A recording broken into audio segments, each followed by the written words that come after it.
Listening 1. A perfect mess. Listen for main ideas. Page 27. A Perfect Mess is a new book that explores the benefits of being messy. Our reviewer, Henry Rubens, finds reasons in the book to embrace his own habits of chaos. Finally, in A Perfect Mess by Eric Abramson and David Friedman, I read the words I've been waiting for all my life. Neatness is not a virtue. It's okay to be a little disorganized. As someone who is frequently criticized for being messy, I now know I'm not such a bad person after all. I've been messy since I was old enough to dress myself. As a child, I had the usual arguments with my mother about cleaning my room, putting my clothes and books away, and making my bed. At college, I was even worse.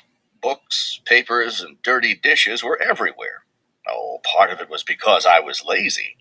But I also felt so stifled in a neat, too tidy room. I couldn't even think. I need a certain amount of chaos to feel comfortable.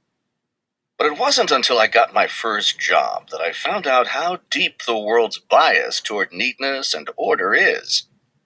I didn't know I would be expected to have a neat desk in order to do my job. But after reading A Perfect Mess, I see I have had it easy at work compared to other people. The book mentions a woman who worked at a post office in Australia. She was fined more than $2,000 at work. Why? Because she had 4 personal items on her desk. The post office only allowed her to have 3. Maybe it was an extra photo of her kids, and for that, she had to pay $2,000? The police chief in a Pennsylvania town had it even worse.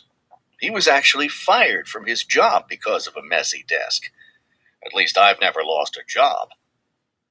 A Perfect Mess might help people like them, and me. The book begins with a description of the National Association of Professional Organizers, or NAPO conference.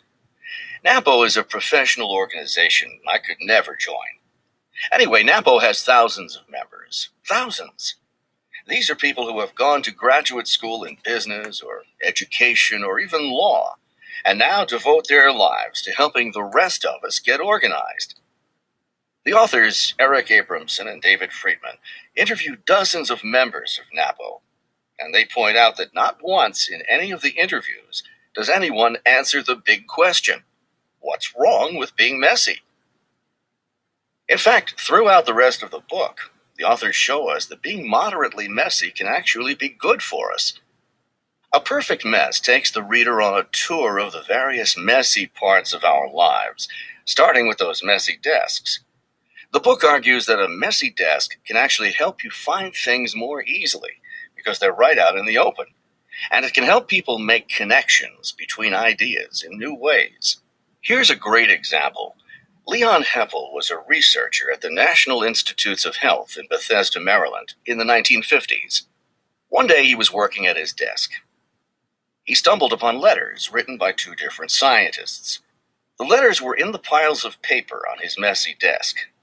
If the 2 letters had been neatly put away, he would never have looked at them side by side.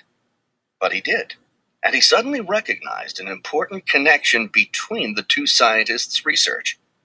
This connection eventually led to a winning discovery and a Nobel Prize. The book mentions he wasn't the only scientist like this. Albert Einstein was another great scientist who was known for having a very messy office. Next, the book looks at our messy homes. The authors say a messy home isn't so bad either. A very neat home can be impersonal and cold, but a home full of photos, personal items, and pieces of clothing strewn about shows others who we truly are.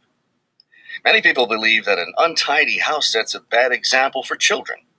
Abramson and Friedman reassure us it's not true. In fact, children may learn better in a messy space. The book gets support from research suggesting that a stimulating environment full of clutter, movement, and noise may actually help children remember information.